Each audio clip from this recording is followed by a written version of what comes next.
ada masalah seperti itu kan saya juga pede aja mas. Ngomong seorang nganggo duite kok kan gitu. Ternyata di Undang-Undang 31 tahun 99 tentang korupsi itu ada pasal 3 yang menyatakan bahwa memberi perintah yang bukan kemenangannya aja itu sudah masuk ke korupsi mas gitu. Oh gitu. Iya, itu mungkin kalau teman-teman yang paham tentang hukum di pasal 3 ini memang pasal-pasal seperti pasal karet, pasal perang. Iya, iya mas. Iya. Wah. Dan korbannya sangat banyak mas.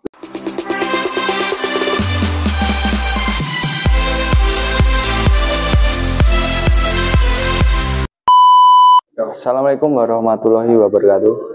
Nah, di video kali ini saya masih melanjutkan podcast saya tentang Pilkades yang bertujuan untuk mengedukasi masyarakat di desa saya, Desa Dadapayam, supaya tahu visi dan misi calon dan mau dibagaimanakan desa kita ini. Karena sudah banyak yang menunggu dan sudah banyak yang komen, maka saya lanjutkan kembali. Kali ini saya diundang oleh salah satu calon yang mendaftar lagi di Pilkades 2022 ini. Beliau adalah Bapak Heri Purnomo. Oke, perlu diketahui saya sudah mengundang semua calon kepala desa tanpa terkecuali agar terciptanya pemilu yang adil dan kondusif. Di sebelah saya sudah ada calon kepala desa yang dulu juga pernah menjabat sebagai kepala desa. Silakan Bapak boleh perkenalkan dulu. Ya. Perkenalkan nama saya Heri Purnomo. Benar apa yang disampaikan Mas Topik bahwa saya dulu pernah menjabat, cuma dalam kurun waktu 2 tahun karena ada halangan yang menurut saya itu sangat politis sekali. Oke, sebelum lebih jauh nih Om, ini pertanyaan klasik. Ya. Tapi harus diberitahu. Apa kabar? Ya, alhamdulillah sehat. Sehat, yang penting kita akan sehat dulu, karena kalau badan kita nggak sehat nanti pikiran kita juga ikut nggak sehat. Ikut nggak sehat, bener. Ya. Kesehatan nomor 1 ya Om. Pasti harus. Lagi sibuk apa ini Om sekarang? Sibuk sosialisasi. Kampanye. Sebetulnya ya nggak kampanye ya, ini baru sosialisasi dulu lah. Sosialisasi bahwasanya dulu saya pernah menjabat dan kena halangan, itu juga saya jelaskan ke masyarakat apa-apa sih yang pernah saya alami dulu itu gitu. Jadi memang politik ini sangat dinamis, apalagi di level desa ya memang sangat memprihatinkan kalau demi sebuah kursi jabatan kepala desa sampai mempergunakan hukum, cara-cara hukum untuk menjegal rival gitu lah. Itu yang menurut saya nggak kurang logis lah gitu. Oke. Langsung ke poin pertanyaan aja ya. Oke. Apa maksud dan tujuan Anda kembali mendaftarkan diri menjadi kepala desa? Ya, ini sangat menarik Mas Taufik. Sebetulnya gini Mas Taufik, saya jadi kepala desa di tahun 2010 melalui Pilkades yang menurut saya sangat demokratis. Waktu itu sangat demokratis, dan rakyat warga masyarakat Desa Dadapayam saat itu juga sudah mulai cerdas intinya. Karena saat itu saya juga sama sekali tidak memakai yang disebut money politik uang, sama sekali. Jadi sementara di sisi lain saya belum banyak paham pada warga Dadapayam karena saya lama tinggal di Salatiga juga. Baru juga. Iya, baru seperti calon kita yang seperti Mas Gun lah, persis seperti Mas Gun. Cuma perjuangan saya harus kenal dulu masyarakat kalau saya ingin memimpin masyarakatnya kan gitu. Saya memimpin Desa Dadapayam, saya harus tahu persis Desa Dadapayam, kulturnya semuanya saya harus paham. Ternyata sebetulnya warga masyarakat itu sudah punya potensi yang lebih baik lah untuk kedepannya. Iya, betul Mas. Itu posisi itu ada berapa calon Pak? Cuma berdua sama Pak Cuma Joko dua. lah, cuma berdua sama Pak Joko itu. 2010. 2010. Berarti menjabat sampai 2012. 2012. 2 tahun. 2 tahun. Sisa berapa tahun berarti, Pak? Ya kalau masih dulu 6 tahun sama. 6 tahun sama. 6 tahun. Kirain 5 tahun. 6 tahun, 6 tahun Mas. 6 tahun. 2 tahun. Saya pernah menjabat 2 tahun. 2 tahun di pemerintahan desa sini ya, Pak? Dulu memulai semuanya dari nol. Saya jadi kepala desa itu warisannya cuma satu, masalah stempel. Lainnya enggak ada. Betul lah. Jadi sumber daya perangkatnya juga masih sangat terbatas. Saya sendiri juga belum begitu memahami menjalankan roda pemerintahan desa itu. Jadi saya sama teman-teman perangkat belajar ke desa Sumber waktu itu, ke tempat Pak Salim, ya, sekitar 2 mingguan lah. Gimana cara melayani masyarakat, gimana cara menyusun, menjalankan administrasi pemerintahan desa saat itu, seperti itu. Kalau dilihat dari visi misinya itu boleh dibilangkan singkat aja gitu. Nanti boleh dijelaskan. Sebetulnya untuk visi misi itu klasik Mas ya. Karena pemerintah sudah bikin aturan sebetulnya. Sebetulnya sudah bikin aturan bahwa dana desa sekian-sekian itu penggunaannya untuk ini kan. Iya, udah ada aturannya sendiri. Jadi kalau masalah visi kedepannya ya intinya ada yang lebih maju lah. Lebih maju, masyarakatnya lebih cerdas, lebih dewasa berpolitik. Itu Mas yang kita harap bersama kan itu. Iya. Ya. Saya juga. Nah, kalau dilihat sekarang ini kan lebih Mas,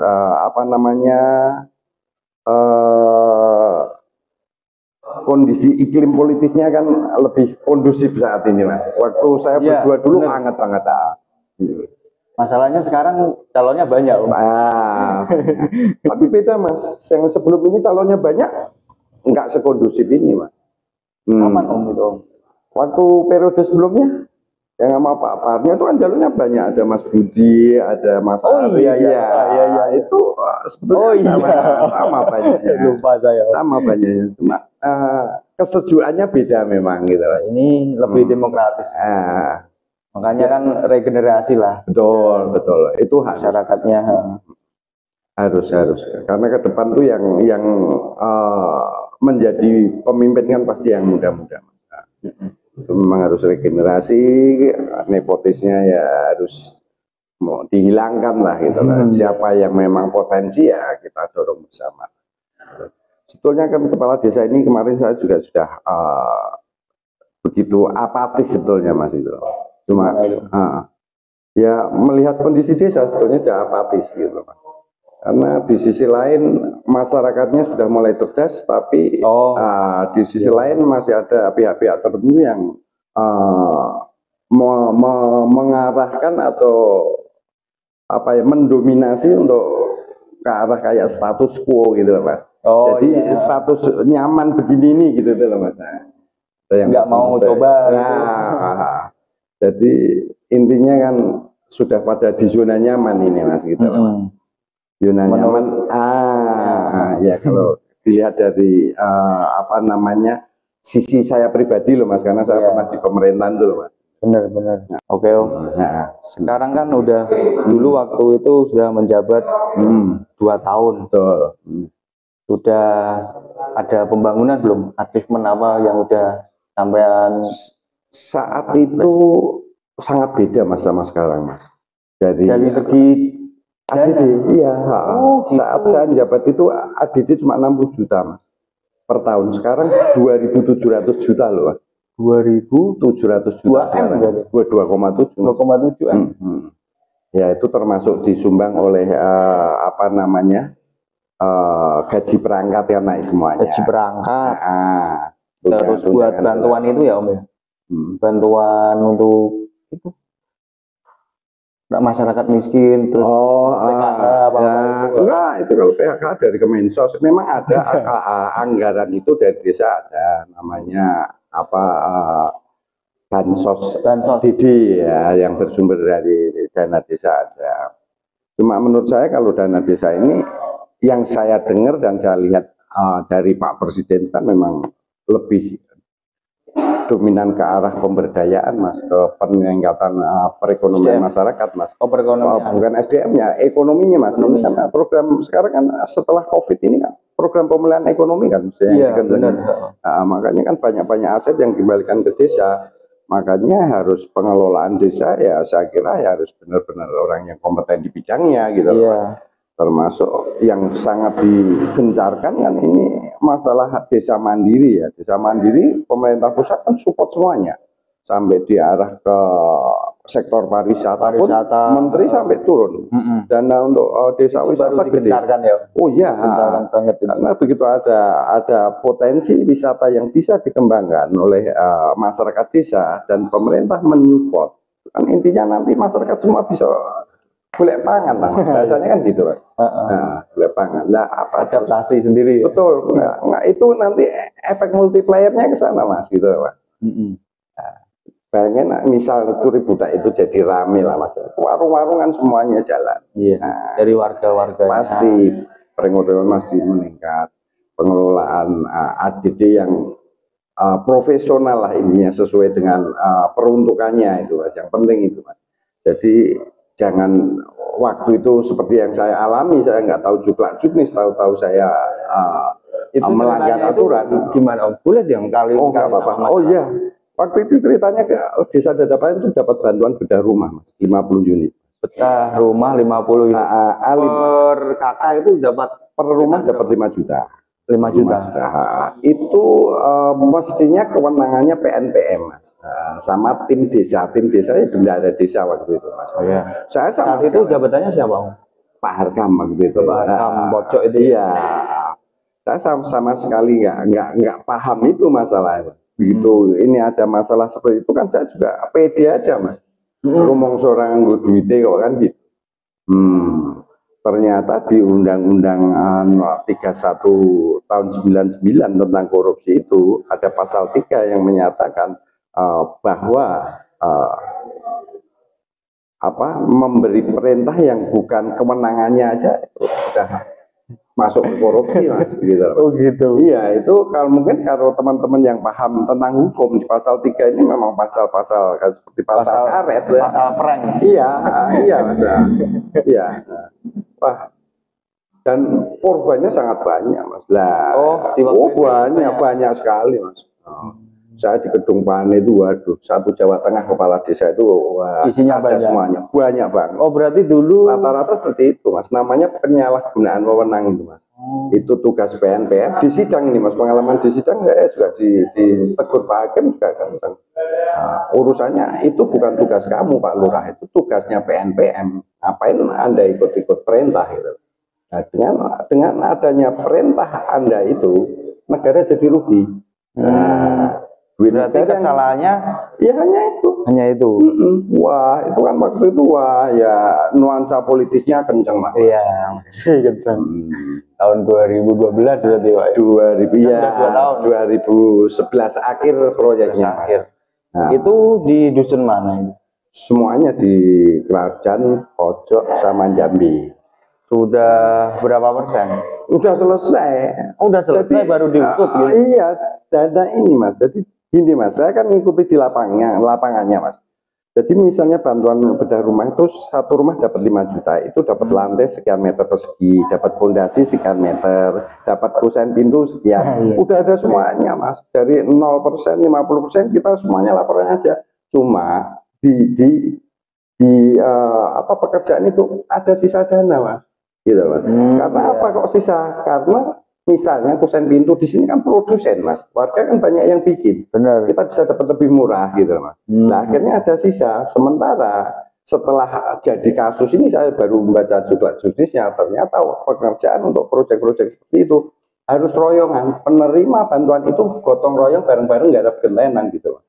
Nah, penerima bantuan bedah rumah itu, padahal itu kan sudah verifikasi mas, rondo-rondo jumbo-jumbo. Oh benar-benar. Kan itu nggak mungkin kan mas, tapi itu sudah nggak bisa jadi alasan mas di sidang mas. Enggak dikasih ke uang tunai aja?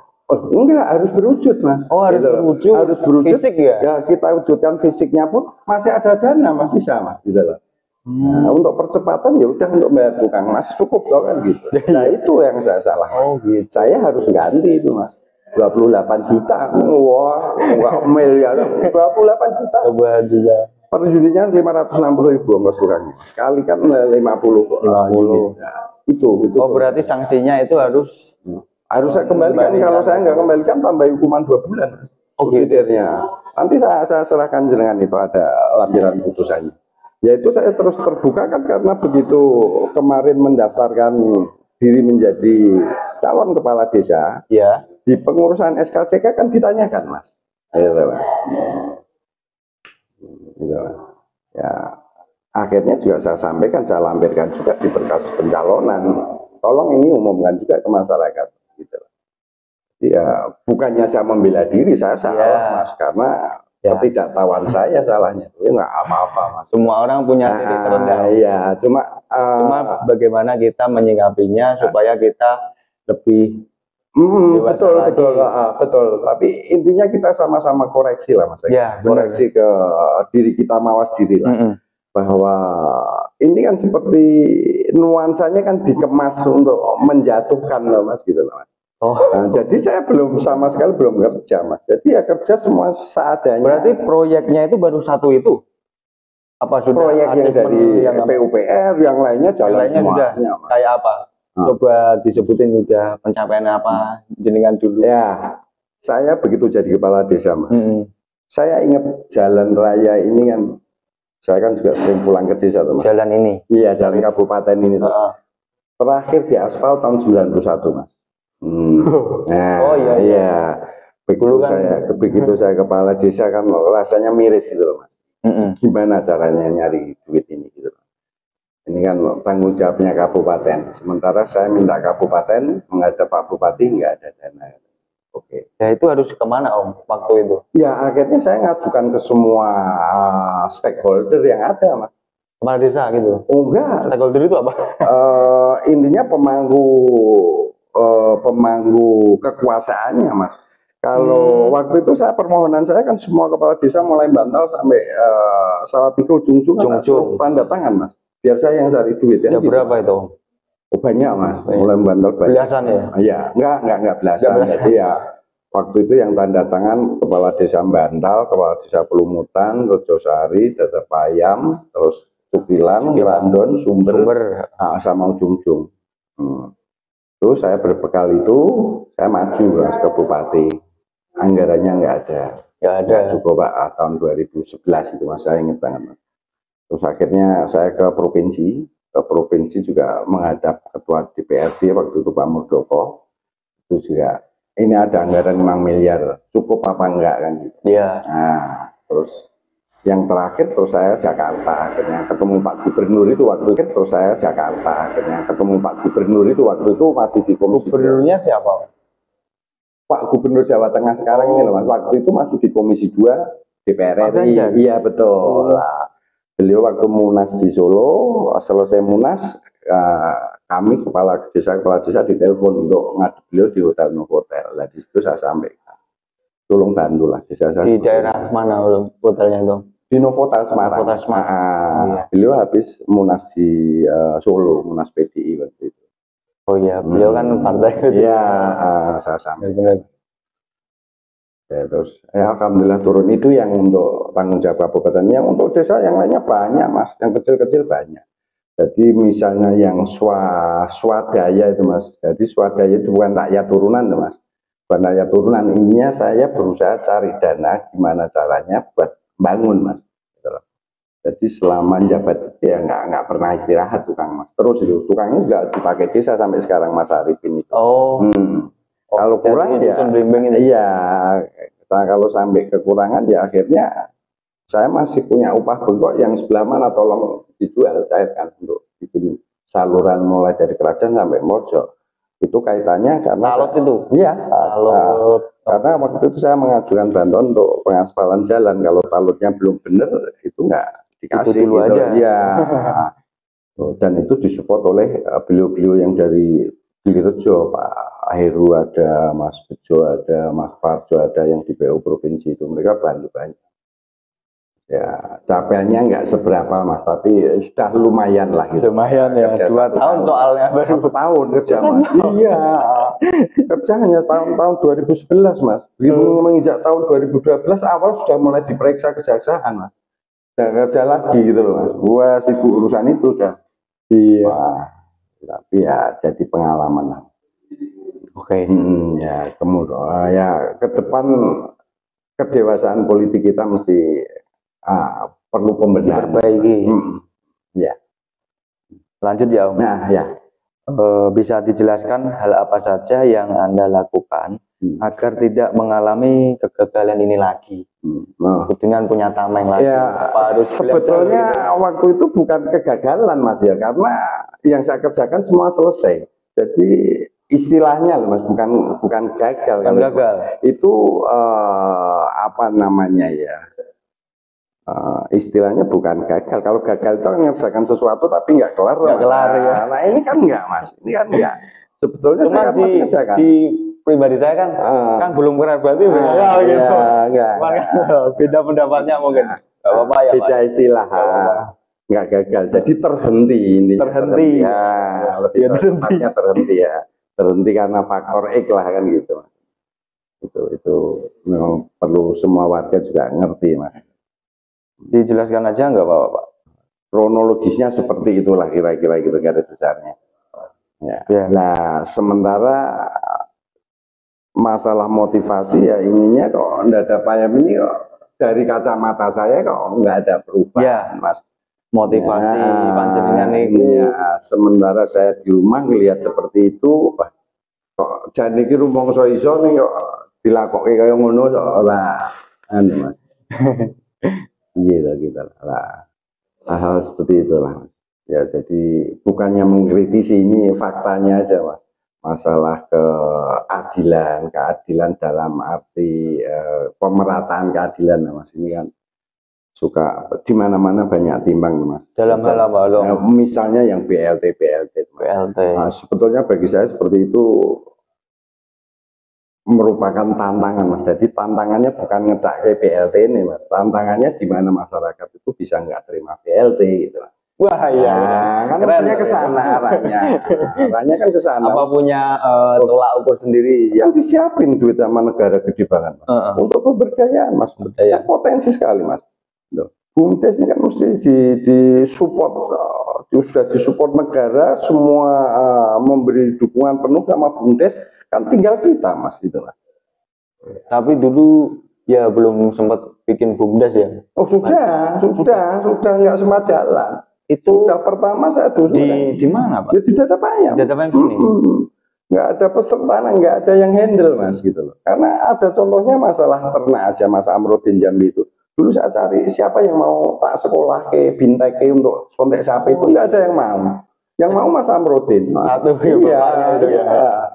Jambi itu ya Pak? Iya betul. Sama sebenarnya prosesnya sama Bintek.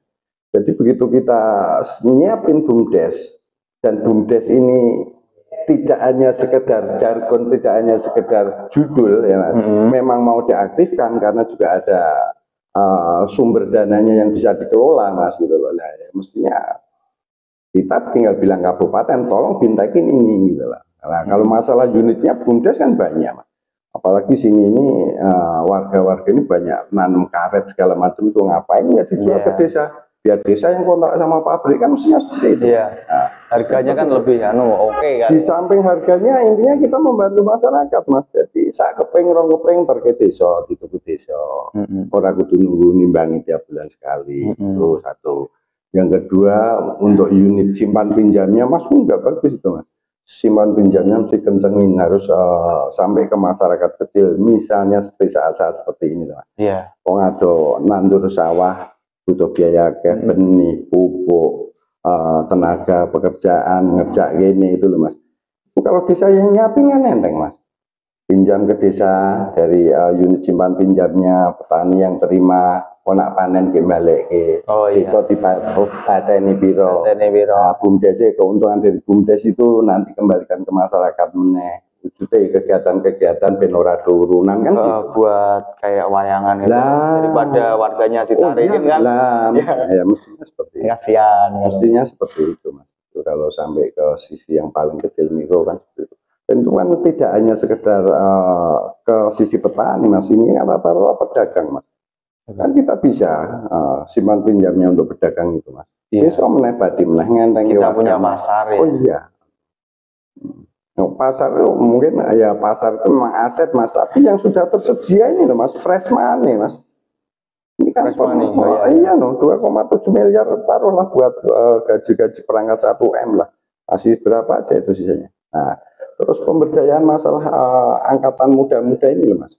Jadi misalnya kayak Karang Taruna ya ini ada kegiatan apa?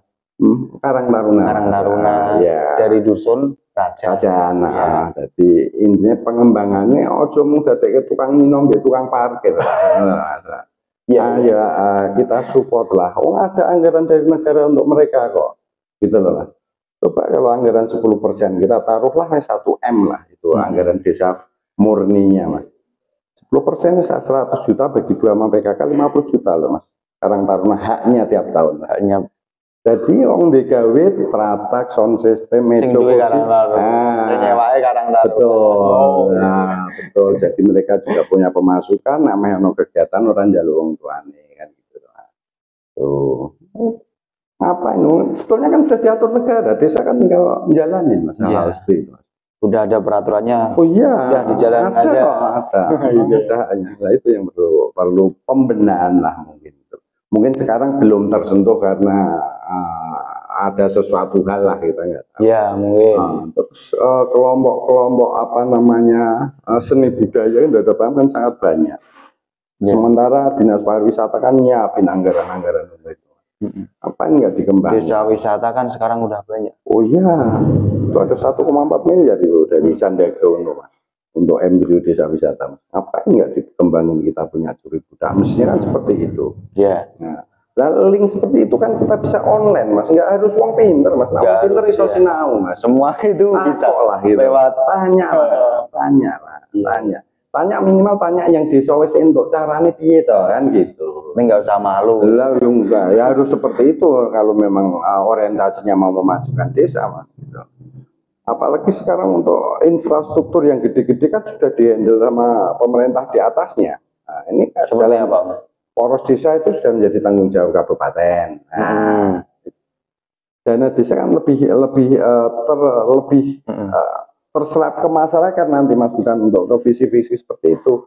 Jalur jitu itu sudah ada dari dewan-dewan aspirasi itu. Sebenarnya bukan pakai ADD lah. Sudah tersedia semuanya, tinggal jalan gitu nih Mas. Jadi nggak perlulah kita itu muluk-muluk masalah visi misi, enggak, kita tinggal jalanin aja. Oh iya. Ada. Tuh. Apalagi bisa dibahas. Perubahan apa yang akan Anda lakukan jika saudara terpilih menjadi kepala desa dalam rangka melaksanakan pembangunan fisik maupun mental desa Panjenengan? Perubahannya apa? Ada yang mau diubah nggak kalau Gini Mas, sebetulnya masyarakat di depan ini kan heterogen Mas. Jadi ada yang satu dusun sana khusus, ngaji-ngaji. Ini kan heterogen, jadi pendekatannya kan sangat berbeda-beda Mas.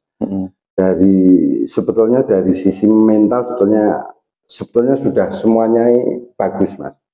Cuma tinggal yang di atas Mas, memberi masukannya itu ya harus yang di atas itu maksudnya ya pemimpin desa Mas. Pemimpin desa itu memang harus memberi tauladan yang bagus Mas. Yang tauladan bagus itu harus Mas gitu loh. Karena begitu jadi bapaknya desa lah yang menjadi bapaknya orang desa Mas. Desa itu ya harus memberi tauladan yang bagus, itu harus. Pertama itu perubahannya memberi suri tauladan itu mencerdaskan masyarakat Mas. Kaitannya ini mungkin sama pertanyaan jenengan berikutnya masalah money politik. Hal-hal seperti kan pembodohan Mas. Waktu 2010 aja sudah nggak seperti itu kok gitu. Kok ini tambah 2022 kok seperti itu lagi gitu Mas. Saya juga nggak habis pikir Mas itu. Sementara masyarakat waktu 2010 itu sebetulnya tidak tidak uang segalanya Mas. Kenyataannya saya nggak bayar pun kan terpilih Mas. Oh, iya. Nah, kenyataannya kan seperti itu Mas gitu loh. Kenyataan seperti itu. Tapi sekarang kan ada apa namanya ya? Jadi nak orang no duitnya ya orang nyoblos itu kan sebetulnya orang yang seperti itu nggak banyak. Lama. Orang yang seperti itu nggak banyak sebetulnya Mas gitu loh. Masyarakat itu sebenarnya sudah cerdas Mas. Tapi di sisi lain ada tekanan-tekanan yang di luar urusan uang gitu loh Mas. Yang pakai duitnya ngaruh kudu gitu seperti itu.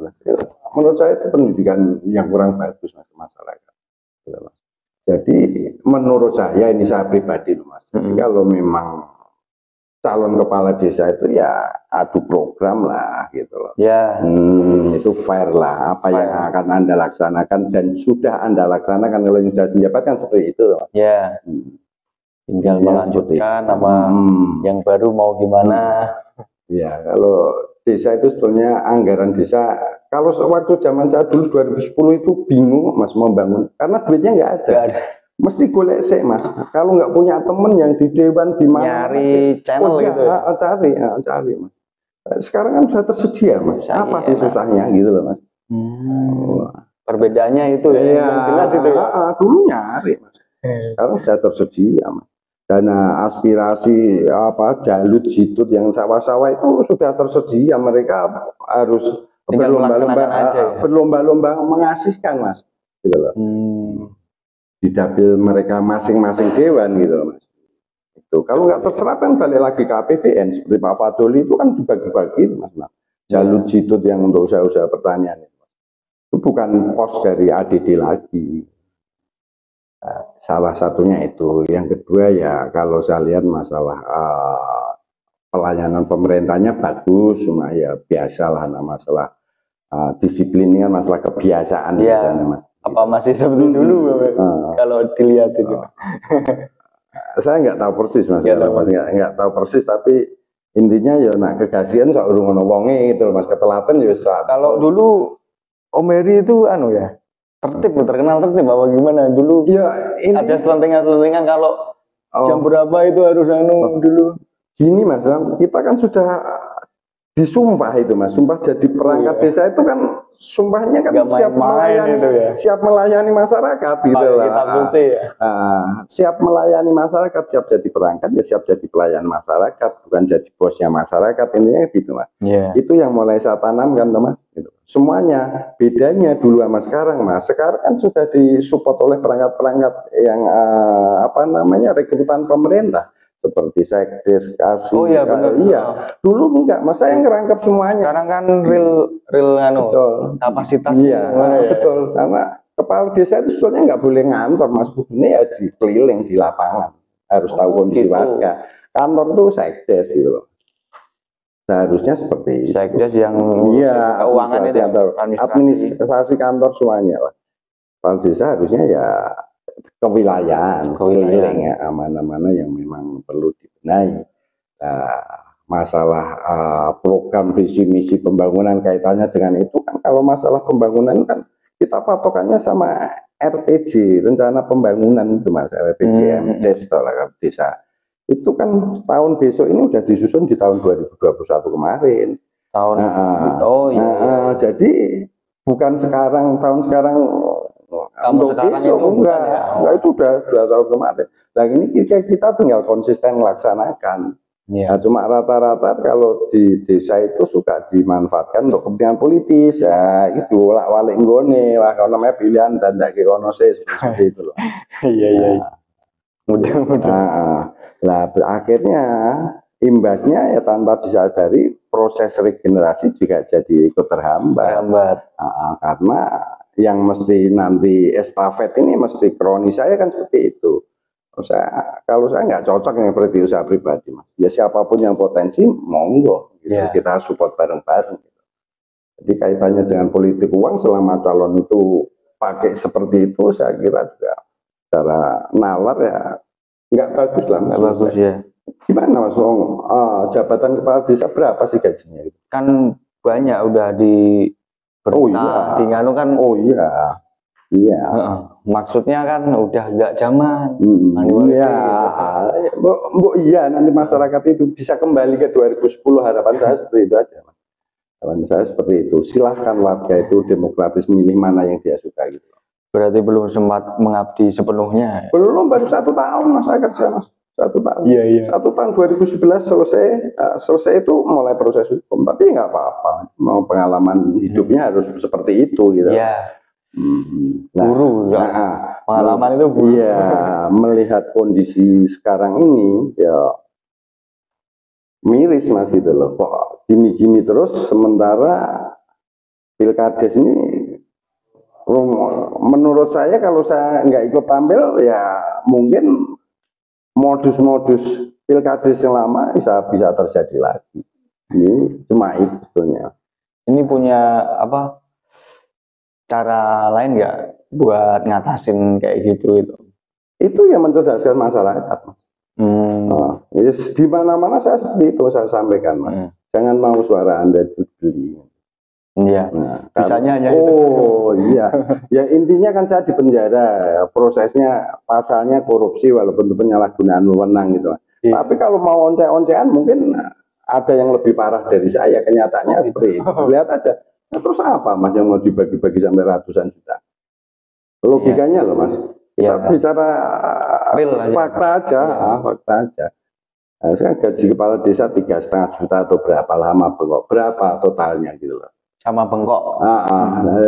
Kira-kira itu balance nggak biaya yang dikeluarin sama gajinya selama 6 tahun jabat? Logikanya kan seperti itu. Iya.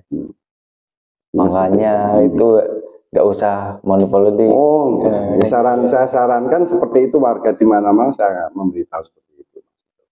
Ya, monggo yang tersinggung kenyataannya mereka seperti itu, karena saya gitu aja. Ya, selama logika gini aja lah mas, kita kan manusia lumrah lah. Nah kita ngotot ke modalnya ya mesti golek bulian. Tapi iya mas, gitu loh. Orang pengen ngabdi kok nggak ada modalnya, saya nggak masuk akal itu. Berarti dulu real sampean ya? Oh iya, nggak punya duit ya, sama. Itu posisi panjenengan itu masih kerja di mana? Di Jakarta waktu itu. Masih Jakarta. Karena beliau-beliau tokoh masyarakat ini kan mengendaki saya mencoba gitu mas. Ada yang ngusulin. Sekarang pun sebenarnya bapak itu nggak ngizinkan, tapi akhirnya ngizinkan karena saya mau berangkat Kalimantan ngerjain proyek kemarin. Oh. Nah karena boleh. Ya bos, bisa. Tapi ya intinya jangan seperti kemarin lah gitu, karena trauma orang. Iya. Trauma. Benar-benar. Orang tua itu sensitif. Iya, kasihan mas.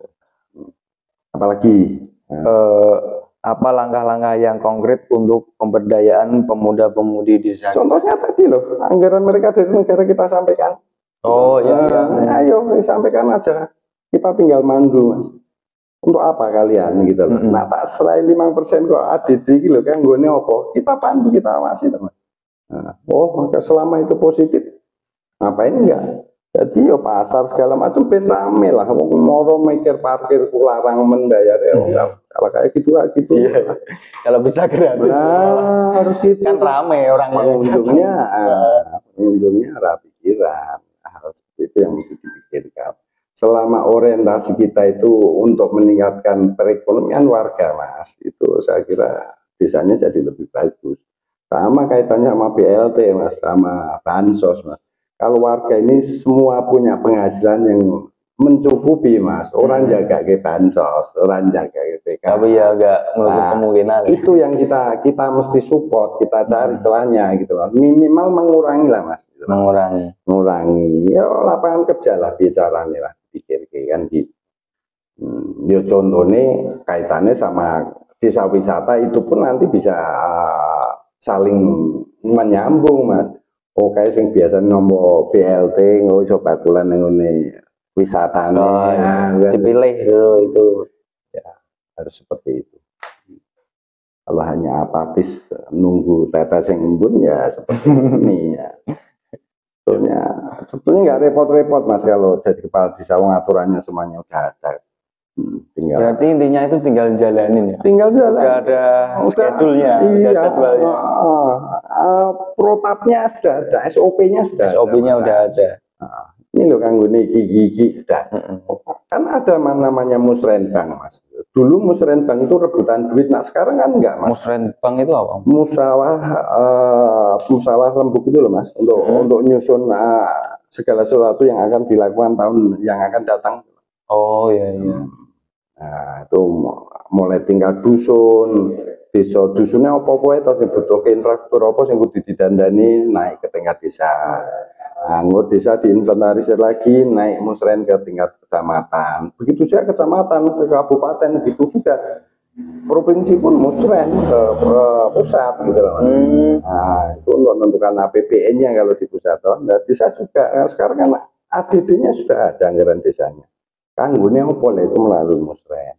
Semua warga dikumpulin, tokoh-tokoh di dusun-dusun itu musyawarah. Kita yang gopo atau duit gitu. Itu dusun untuk 1 tahun ke depan lagi yang sekarang dimusrenkan itu untuk tahun 2024. Oh, gitu. Yang untuk tahun besok itu sudah musren kemarin. Yang tahun ini berarti tahun kemarin ya? Oh iya, udah itu kecuali untuk tempat-tempat yang insidental, Mas. Insidental itu misalnya kayak bencana lah, itu mesti desa mesti nggak terduga gitu. Itu mesti ada anggaran seperti itulah. Ini inti Om, pendapat Anda mengenai bagi-bagi uang dalam kampanye biar si calon itu dapat suara gitu. Ini pandangan pribadi saya, Mas ya. Ya, menurut pribadi jenengan. Kalau untuk level desa, terus nanti yang make kan juga orang desa lagi tuh, Mas. Seperti itu, Mas. Desa jadi yang make. Saya bagi-bagi duit kan nanti saya dipakai oleh desa untuk memimpin desa tuh, Mas. Iya. Oh iya. Bagi-bagi duit di desanya sendiri, warganya sendiri, ya nanti kita pemimpinnya. Enggak setuju ya, Mas. Itu terlalu apa? Berarti enggak setuju ya? Proses pembodohan, Mas. Ini pembodohan gitu. Karena jangan mau ditukar, Mas. Suara Anda dengan 100-200 saat ini, Mas. Karena ke depan hak panjenengan itu di dalam ADD sana banyak sekali, Mas. Gitu. Walaupun tidak secara real diterima per orang gitu, Mas. Misalnya dari alokasi dana desa yang untuk pemberdayaan untuk BUMDes misalnya. BUMDes. Dengan kayak 100-200 gue tuku wineh rampung, Mas. Tapi nak BUMDes mlaku, Mas, dengan tiap meh sawah, Mas. Cepat duitnya, Mas. Walaupun kepanen balik ke enteng. Oh iya iya. Benar nggak, Mas? Silai. Itu lebih dari itu, Mas. Selamanya, Mas. 6 tahun ini pasti gitu, Mas. Jadi ya tolong kedepankan calon-calon yang punya pemikiran seperti itu, jangan hanya beli uang. Pasti hasilnya nggak bagus kalau beli uang. Mana-mana seperti itu kalau saya lihat. Iya. Iya, Dewan pun juga seperti itu. Tuku sorong, gue duit ya, bagus tadi lah aku sentuh. Tapi kan Indonesia kan ya sangat identik tau. Gimana kalau? Ya kaitannya kan ini sama Mas, tingkat perekonomian masyarakat, Mas. Dari ini masyarakatnya suka-suka mesti orang bahas, Mas, itu. Karena masyarakatnya kan ekonominya memang seperti ini, Mas.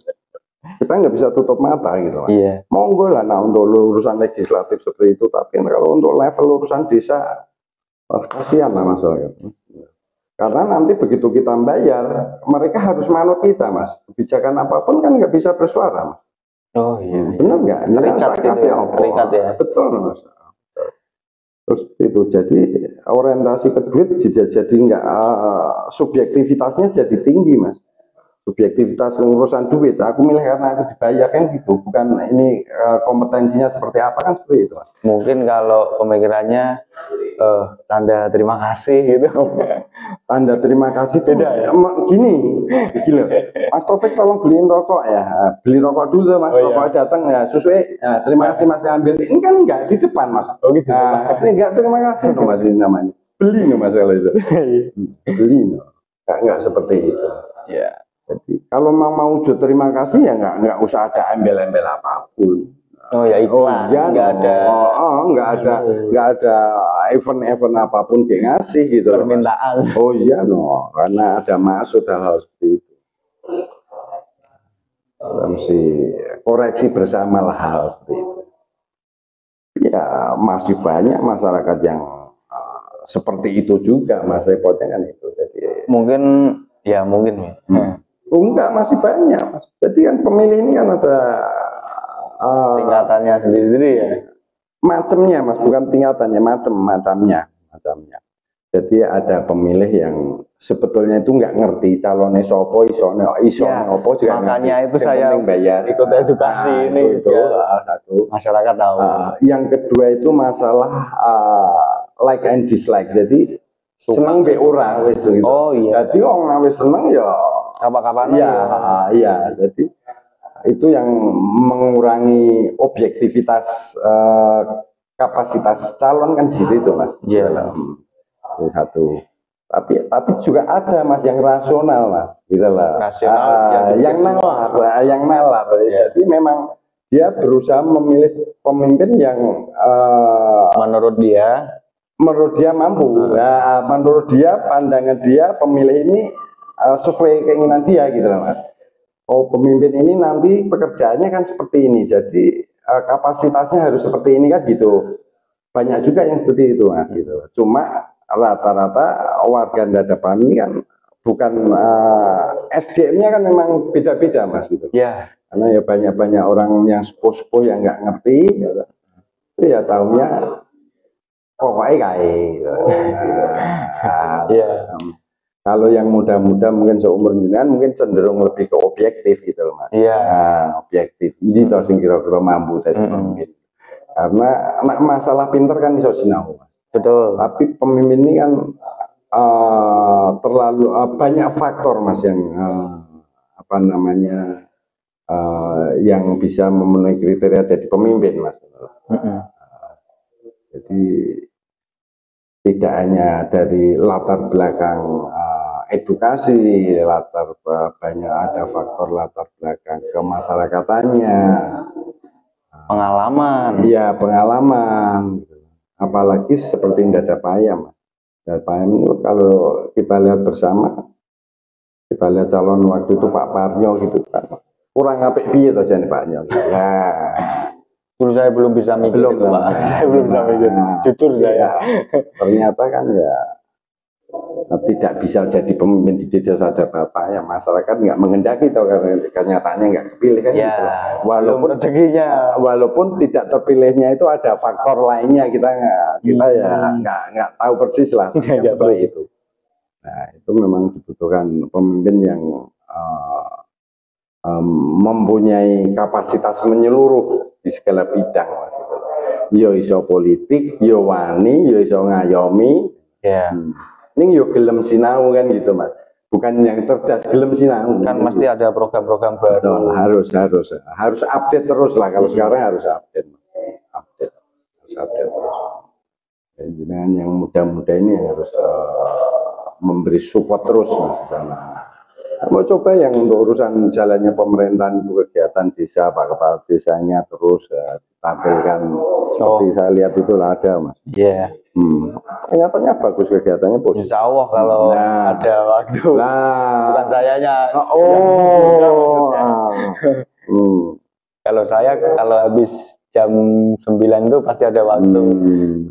Main-main gitu, nyari orang yang mau mau klarifikasi, mau apa gitu, enggak apa-apa. Bagus, ini sudah komplit ini semua. Sudah komplit. Ini mau tanya, habis ini mau apa, Om? Soalnya ini kan calonnya udah berapa? 5 ya? 5. Calonnya 5, tapi belum ada nomor urut gitu ya. Oh, penetapan nanti tanggal 18. Tanggal 18. Penetapan berarti ya sama nomor urut, mas. Kampanyenya itu ada jadwalnya, saya lupa. Ada jadwalnya sendiri. Makanya saya lihat belum ada punya Pak ya. Oh, itu sama Mas Gun itu belum. Ini kan sosialisasi kalau itu, mas. Oh, sosialisasi dulu. Kalau sudah perkenalan. Iya. Jadi mungkin hanya slogan lah mereka tampil. Iya. Tapi kalau sudah masang nomor kan berarti udah ajak-ajak, mas, mengajak ke nomor sekian gitu. Oh, berarti udah rencana. Saya ngikuti aturan aja lah setelah penetapan ya ikut. ikut alurnya. Terima kasih Bapak Heri Purnomo sudah menyempatkan waktunya untuk wawancara ini. Semoga bermanfaat untuk masyarakat yang luas ini di Dada Bayam. Terima kasih. Oke. Sampaikan maksudnya kampanye gitu. Nanti kan ditampilkannya setelah setelah tanggalnya. Iya, boleh.